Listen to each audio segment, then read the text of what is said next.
நான் பாபு ராமநாதன். பவா செல்லதுரை அண்ணா ஒரு முனை கொல்லத்தை சேர்ந்த கல்வன் திரு மணியம் பிள்ளை அவர்களை சந்திக்கிறார்.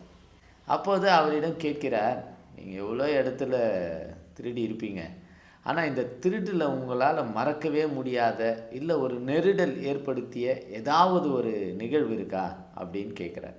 சற்று ஆழ்ந்து யோசனைக்கு சென்ற திரு மணியம் பிள்ளை அவர்கள் தன் வாழ்நாளில் சந்தித்த மறக்கவே முடியாத ஒரு நிகழ்வை சொல்லுகிறார். குறிப்பாக புது பணக்காரர்கள் பகட்டுக்கு பங்களா கட்டி சாலை ஓரத்திலே ஒரு வாழக்கூடியவர்கள் தான் திரு மணியம் பிள்ளை அவர்களுடைய டார்கெட்டாக இருக்குது. அப்படி கொல்லத்தின் அருகில் இருக்கக்கூடிய ஒரு சாலையோர பங்களாவிற்கு சென்று மணியம் பிள்ளை வழக்கம் போல் திருடிவிட்டு ஆசுவாசமாக வீட்டில் வந்து கையை காலை நீட்டி தூங்கிடுறார்.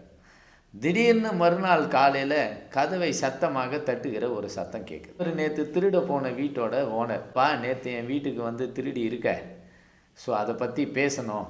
மணியம் பிள்ளை சிரிச்சின்னே சொல்கிறாரு, நான் எதுவும் உங்கள் வீட்டுக்கெலாம் வந்து திருடல, நீங்கள் ஏதோ தப்பான வீட்டுக்கு வந்திருக்கீங்க அப்படின்னு சொல்கிறார். வீட்டினுடைய உரிமையாளர், ஐயா நீங்கள் திருடினது எதுவும் எனக்கு வேணாம், நீங்கள் திருடினது ஆசுவாசமாக முதுகில் அந்த பையை தூக்கி போட்டு ஒரு ராஜ நடை நடந்து வந்தது எல்லாமே எனக்கு தெரியும்.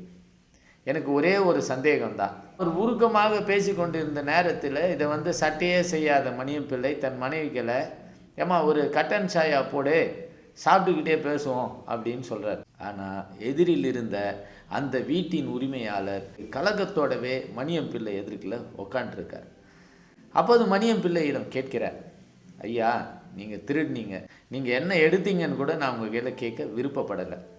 ஆனால் எனக்கு ஒரே ஒரு டவுட் அதில் இருக்குது.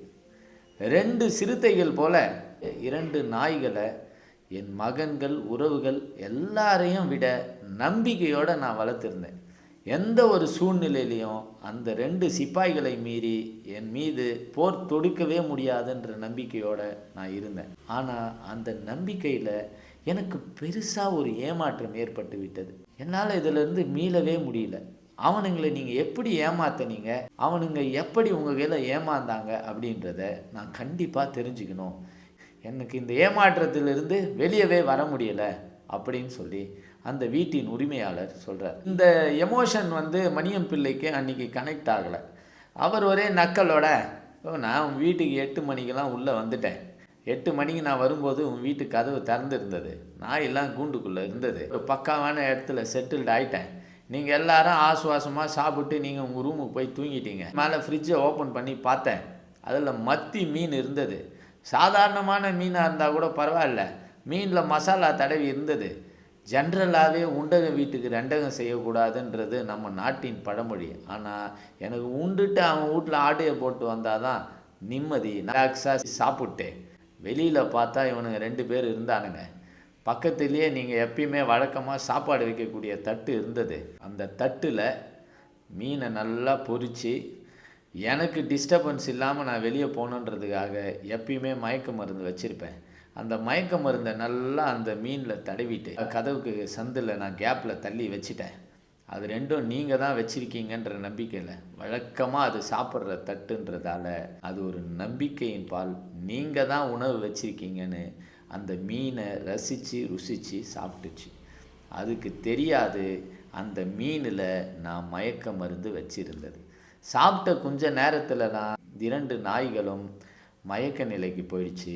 நான் பொருளை எடுத்துக்கிட்டு ரிலாக்ஸாக வந்துட்டேன். இதுதான் நடந்தது அப்படின்னு சொல்கிறேன். உடனே அந்த வீட்டோட உரிமையாளர், நடந்தது நடந்துடுச்சு, இனிமேல் தயவு செஞ்சு இதை செய்யாதீங்க, அடுத்த தடவை மன்னிக்கிற அளவுக்கு நான் ரொம்ப பெரிய மனுஷன் இல்லை அப்படின்னு சொல்லிட்டு ஒரு கலக்கமான நிலையோட மணியம் பிள்ளையுடைய கேட்டை தாண்டி போகிறார். மணியம் பிள்ளை வீட்டிலிருந்து போன அவர் நேராக தன்னுடைய வீட்டு கதவை திறந்து போன உடனே எப்பொழுதும் இவரை பார்த்தா சந்தோஷமாக வந்து தோலின் உயரத்துக்கு கால்களை போடக்கூடிய அந்த 2 நாய்களும் இன்றும் வழக்கம் போல போட்டது. விரக்தியின் சென்ற ஒரு மனிதன் எப்படி ஒரு மனநிலையில் இருப்பான், அப்படி ஒரு மனநிலையோட அந்த உரிமையாளருக்கும் அந்த நாய்க்கும் நடந்த அந்த உரையாடல் இருக்குது பார்த்தீங்களா. நீங்களாம் எப்படி எடுத்துவீங்க, எப்படி நம்புவீங்கன்னு தெரியல, உண்மையில் நடந்தது.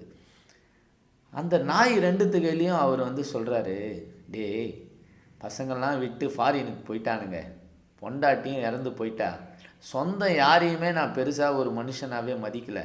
நீங்கள் 2 பேரும் 2 பக்கம் அரணா இருந்து என்னை காப்பாற்றுவீங்கன்னு நினச்சேன். ஒரு மத்தி மீன்லையாடா நீங்கள் ஏமாந்துட்டீங்க. அவன் பொருளை எடுத்துன்னு போனால் ஓகே, என்னை ஏதோ ஒன்று பண்ணியிருந்தா உங்களை நான் நம்பினேனே, சோத்துக்காக இப்படி போயிட்டீங்களே, நாயினா சோறு தான்ற மாதிரி ப்ரூஃப் பண்ணிட்டீங்களே அப்படின்னு சொல்லி ஒரு விரக்தியில் அப்படியே எழுந்து நடந்து போயிடுற. 2 நாயும் ஒன்று பார்த்துட்டு அவமானத்தில் கூனி குறுகியது. இரண்டும் 2 வெவ்வேறு திசையில் போயிட்டு உக்காந்துடுது. அந்த நிகழ்வு நடந்த பின்னால் அந்த 2 நாய்களுமே உணவே அருந்தவில்லை. ஒரு நாய் 8 நாள்லேயும் இன்னொரு நாய் 11 நாள்லேயும் இறந்து போகிறது. இது நிஜமாக நடந்த ஒன்று. இந்த நிகழ்வு தான் திரு மணியம் பிள்ளை அவர்களை சஞ்சலத்திற்கு உள்ளாக்கியதாக அவர் பகிர்ந்திருக்கிறார். மீண்டும் இதுபோல் ஒரு உணர்வுபூர்வமான கதையுடன் உங்களை சந்திக்கிறேன். நன்றி, வணக்கம்.